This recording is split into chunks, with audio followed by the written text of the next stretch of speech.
Hi, my name is Sophie, and I'm in a group together with Brad and Nick, and we're going to be presenting on improving hiring and onboarding for new grad advanced practice providers and enhancing retention, satisfaction, and organizational effectiveness. Next slide.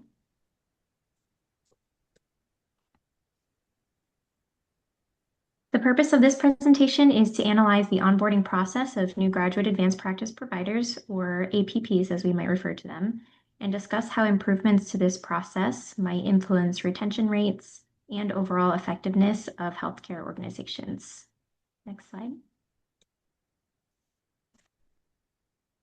The reason we found it important to critically look at this topic is that around 30% of new graduate APPs leave their first job within 3 years. And the average amount of time that APPs tend to stay in their first job is only 3.4 years. As we'll discuss throughout this presentation, some commonly cited reasons for leaving first job are poor onboarding, lack of mentorship, and poor fit between the APP and either the role, the organization, or both. And low retention rates have detrimental impacts on organizational effectiveness. They cause financial strain due to costs associated with recruitment and training. They cause disruptions caused by staff turnover lead to workflow changes and contribute to decreased productivity and poor morale. In turn, this can have a negative impact on patient experience, which affects the organization's overall success. Next slide.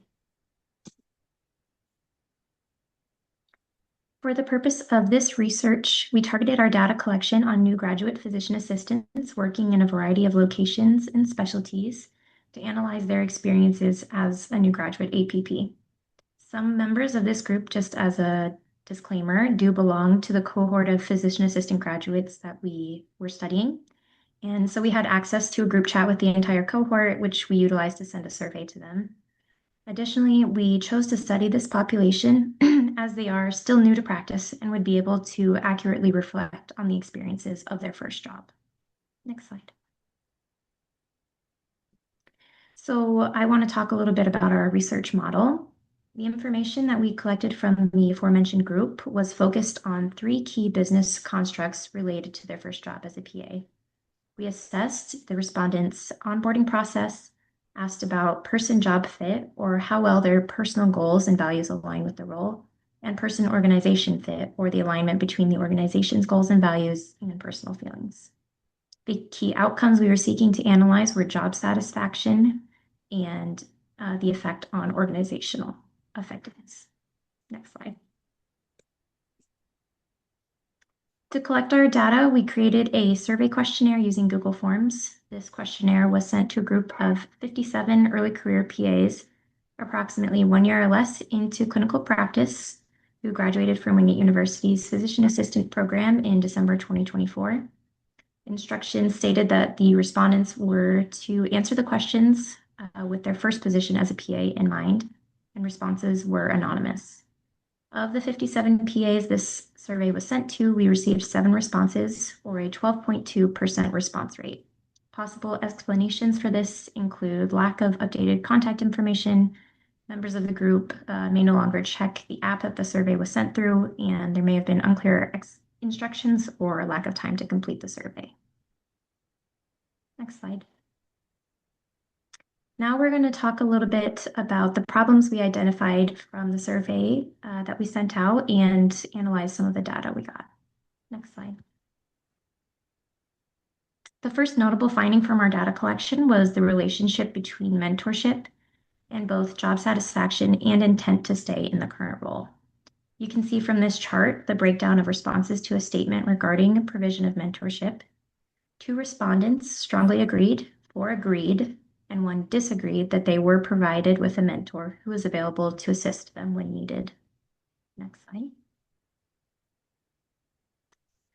Results from our data on job satisfaction showed a clear 1-point drop from 4.46 to 3.5 on a scale of 1 to 5 in average job satisfaction when mentorship was not provided. Next slide. Additionally, lack of mentorship was also associated with an intention to leave the job within the foreseeable future. The same respondent who reported a lack of mentorship also disagreed when asked if they planned to stay with the organization. All those who were provided a mentor responded that they intended to stay with the organization for the foreseeable future. Next slide. Our findings associated with mentorship are limited due to the fact that only one respondent answered that they were not provided with a mentor. But our findings point to an important connection that affects overall organizational effectiveness and are in alignment with findings from recent studies. One recent study that surveyed new hire nurse practitioners looked at the relationship between mentorship and job satisfaction and found that all 37 respondents indicated that a mentor relationship improved their job satisfaction. A 2025 study also showed that a dedicated mentee-mentor relationship among newly hired nurse practitioners and physician assistants led to an improved 1 and 2 year retention rate. Even though those with a mentor versus those without a mentor had similar first-year productivity rates, they predicted that the number of employees who would have left the organization had they not been provided with a mentor would have cost their organization $1.29 to $1.72 million in expenditures related to attrition, such as hiring and training costs. Next slide. So next we wanted to look and examine the person-organization fit, which is also known as PO fit. PO fit essentially measures how well an employee feels their personal values align with the organization's values. Next slide. So we looked at two very different elements of the onboarding experience to see which had a greater impact on this feeling of fit.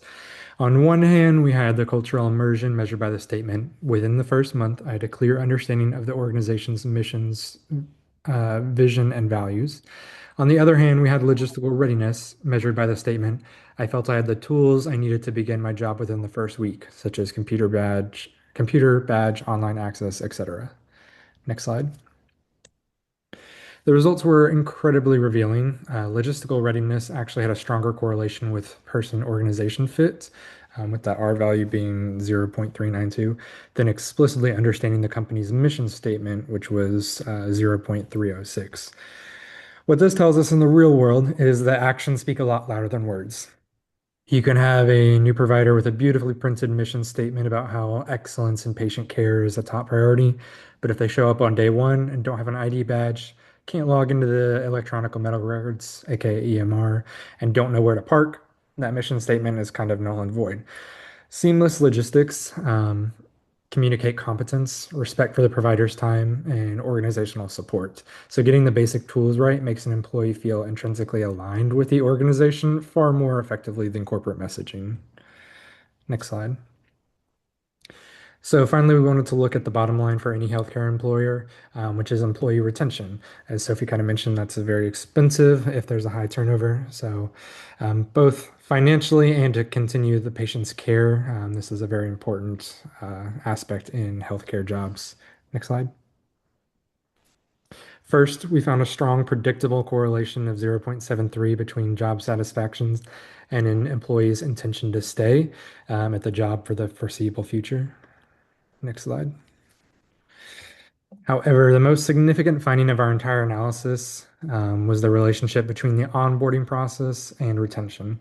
We saw a massive 0.85 correlation between the quality of the onboarding experience and a provider's intention to stay with that clinic for the foreseeable future. Next slide. An R value of that 0.85, as we said, is incredibly robust. It definitely proves that onboarding is not just a standard HR checklist to get through week one, but it's actually very vital in a long-term operational strategy for companies to keep their staff with them. The quality of those first few weeks acts as a direct measure of future organizational effectiveness and retention. Next slide. So to summarize what our peers are telling us through this data, new grad APPs need accessible mentors. They need their logistical tools ready and working on day one. And if an organization invests heavily in that initial onboarding phase, those providers are more likely to stay and make the investment pay off for the company. Understanding these problems is only half the battle. So now I'm going to hand over the presentation to Nick, who will translate these into actionable evidence-based recommendations that healthcare organizations can actually implement. All right, so we're going to walk through two evidence-based recommendations to improve onboarding experiences for both nurse practitioners and physician assistants. This is relevant because there's an increasing reliance on APPs in healthcare and challenges that many people face during that early transition into clinical roles. The recommendations that we'll discuss are grounded in both data and literature and organizational behavior and the workforce development of healthcare. We'll focus on how their structured mentorship and early logistical readiness can improve job satisfaction, integration of the workplace, and long-term retention.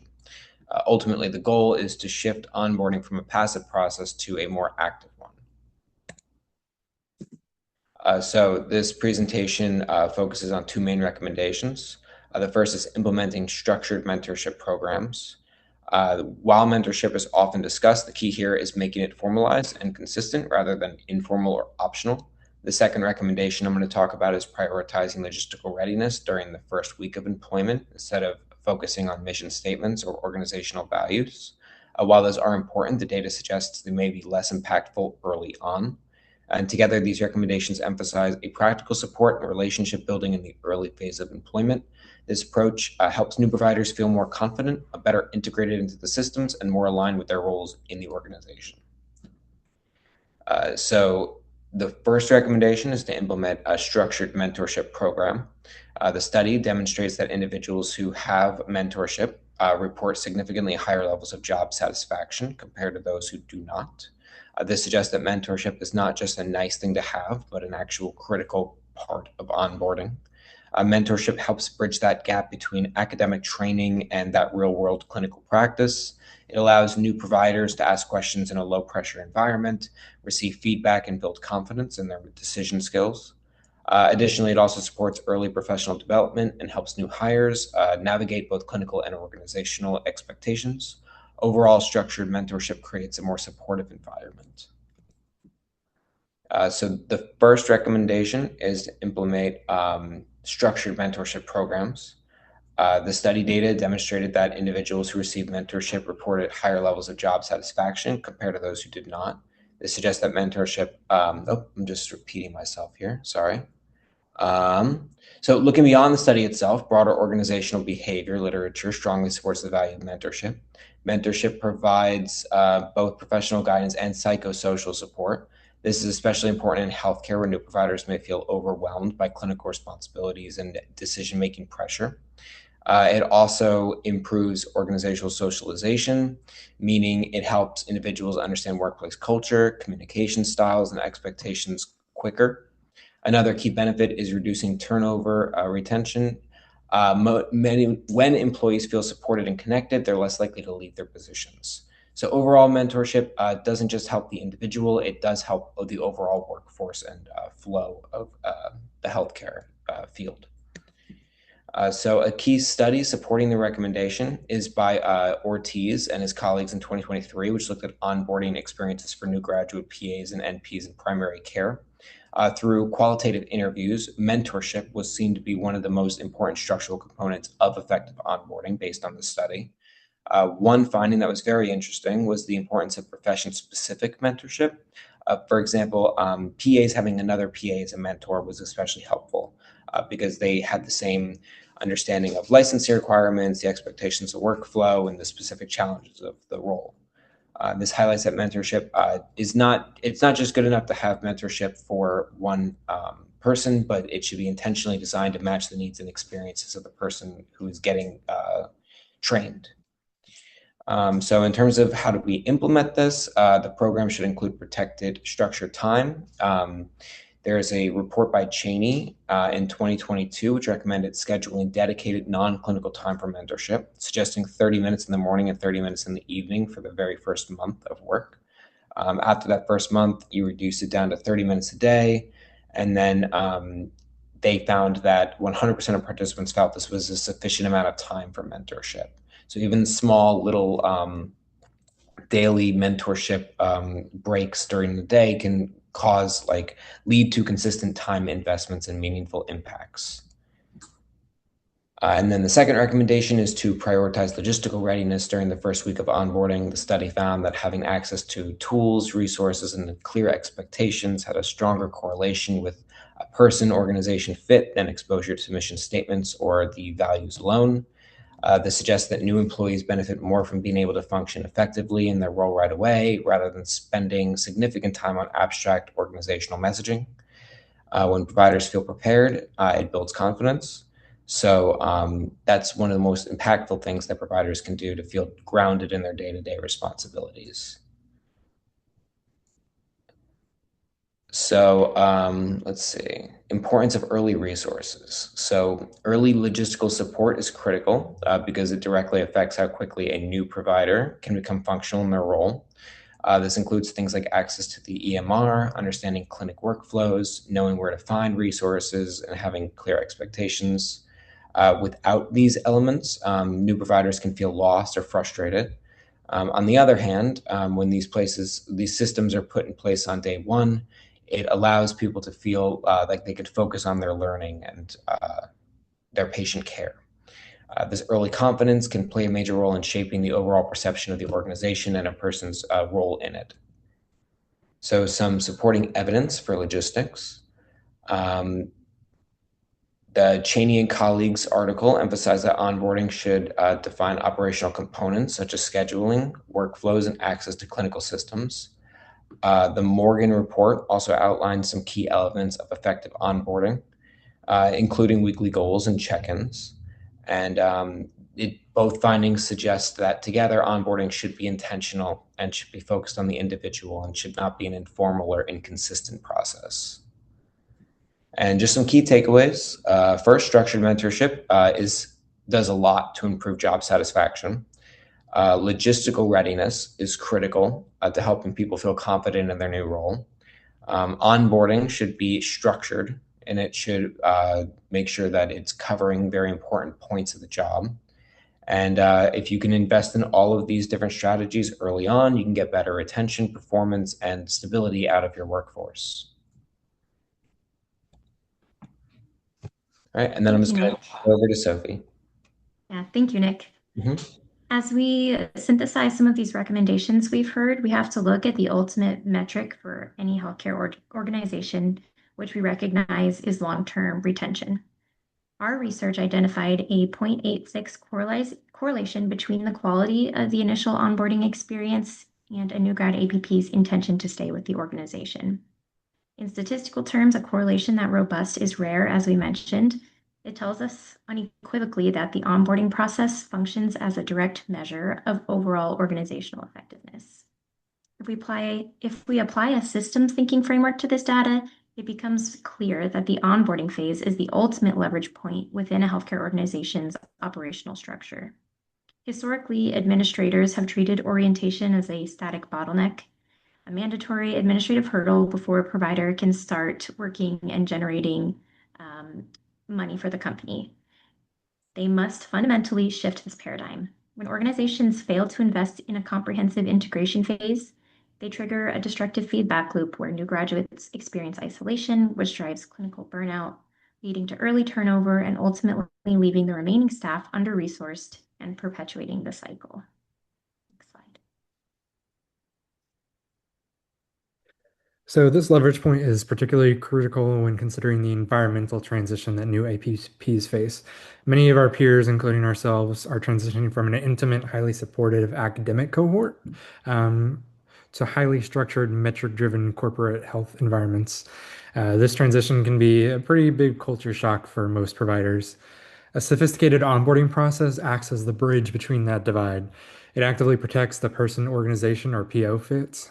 If an organization simply hands a new manual and pushes them into a full patient schedule, that PO fit is going to rapidly degrade. However, when an organization deliberately structures the first 90 days to align with the provider's clinical values and also introduce the organization's operational metrics, the provider develops a strong sense of psychological safety. They feel intrinsically aligned with the clinic's goals rather than a cog in the machine trying to create profit. This alignment is the primary buffer that is against early career burnouts. Next slide. So rather than having a loosely organized or inconsistent orientation process, the recommendation is to implement a formal 90-day onboarding program specifically designed for new graduate APPs. The goal here is to create a structured, supportive transition from training into independent clinical practice. During this 90-day period, the onboarding program would include several key components. There would be weekly goals so that new APPs have a clear sense of what they should be focusing on. There would be clinical skills training tailored to the specific demands of the job itself. There'd also be some scheduled feedback sessions that would be critical to confidence building. And then, of course, there'd be some ongoing support from supervisors and mentors, making sure that everybody feels like they're on track and nobody's feeling like they're left behind during the transition process. This kind of structure does more than just teach skills. It helps employees feel supported and integrated into their new job. These feelings are and ultimately directly linked to overall employee retention as well.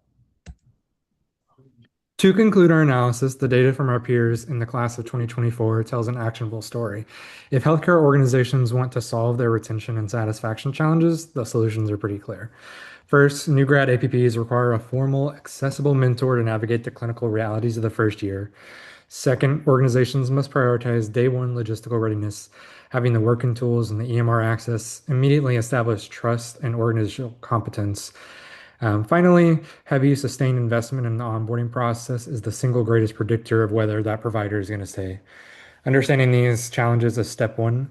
The mandate for healthcare administrators now is to treat the onboarding not only as an HR function, but as a vital operational strategy to bring up the healthcare providers and their long-term organization and patients they treat. Thank you very much. And then here are our references.